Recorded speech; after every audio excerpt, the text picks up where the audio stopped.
Hello everyone and welcome to a new video from Your Overwatch. I'm Eddie the Chump, and today we'll be talking about the process of building a team comp, how you begin and how you adapt if the situations are not ideal. Fundamentals. First and foremost, the whole point of trying to build a comp is to achieve or design a way of fulfilling a set of goals. In the most common cases, especially in solo queue, these goals are just to win the game. The how of that is where you start. Being somebody who is interested in this information, or watching this video in general, probably indicates a desire to avoid the chaos and unorganized mess that can be the reality of many solo queue games. Teammate cooperation can vary, and trying to achieve a consensus can be difficult, but just going into a game without a plan, in an incredibly loose fashion, can have drastically mixed results. You might get the mechanically good players on DPS, you might not. You might get a Junkrat main trying to counter a Pharah, for example. The good news is, most teams in solo queue are disorganized, so having any semblance of structure can be a very powerful weapon. You don't have to be Envy or Rogue, you just have to not play 6 1v1s out all across the map and hope for the best. Later on in the video we'll talk about what team roles are the most important to outline first, as whatever style of comp you try to build will be determined by a basic strat you want to employ. Certain tactics work best in certain environments. Dive comps are great when played against a setup designed to spam out a death ball, for example. So map knowledge is key. You're on attack on Anubis? Well, the first point is very susceptible to being overrun by a dive comp, as the defenders cannot concede enough ground and then reinitiate properly. Most likely they'll take up position behind a Rhine shield on the bridge section. If you build a comp designed to fight amongst them, they won't be able to utilize Rhine's shield to keep their DPS and healers alive, as you'll be in amongst them quicker than they can compensate for. However, knowing this and executing the play is two different things, and is dependent on having the right heroes to do the job.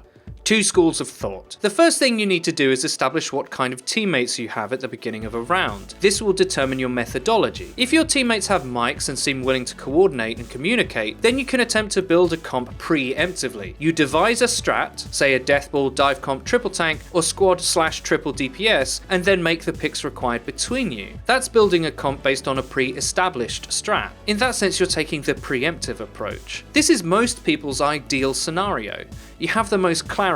In that context, be it in a 6-stack or in solo queue, yes it can happen, you need to build around a few basic principles. The first and most important is tank play. Where and who is going to be shielding? That's obviously informed by the strat you've picked. So say for instance you want to play a death ball, you'll probably need a Rhine. Or you want to dive, then Winston or D.Va are needed to initiate and keep up with mobile DPS heroes. Xayah is a good second choice here as well, as her bubbles will either protect a high-risk flanker like Genji or shield Winston as he initiates, prolonging the time he has to harass the enemy backline. When making these decisions, you should be thinking, while doing our job as a team, how will we stay alive? Who is going to protect the fragile, damage and support heroes so that they can fulfill their roles? Poor or inappropriate tank play for how you're trying to play will hamstring your team, so it's important to understand the relevance of your main tank choice. With your strat decided and your main tank selected, the DPS and support choices are made easier. If you're playing a death ball, then Ana and Lucio can help your front line stay alive and speed you into position respectively. Likewise, with a Rhine shielding properly, McCree can be leveraged efficiently, giving him the opportunity to do the burst damage required. With a lot of the roles, a good way to look at them is in a primary and secondary context. Picking a primary tank decides your strat. Picking a secondary tank decides how you'll complement that. In a death ball setup, picking Rhine as your primary and then picking Xayah as your secondary tank means that you can shield your own flankers or vulnerable but potentially devastating DPS ultimates like McCree or Reapers. You'll also be able to set up decisive ultimate stacks with Graviton, whereas picking Winston as your second tank with your Rhine would mean that your team has better initiation, is stronger against enemy value DPS like Genji, Widow, McCree and even Pharah, has more shielding but is weaker in the ultimate stacking department. The choices you make all have strengths and weaknesses, but if you have a clear idea of how you want to play, that can make hero selection a lot more straightforward.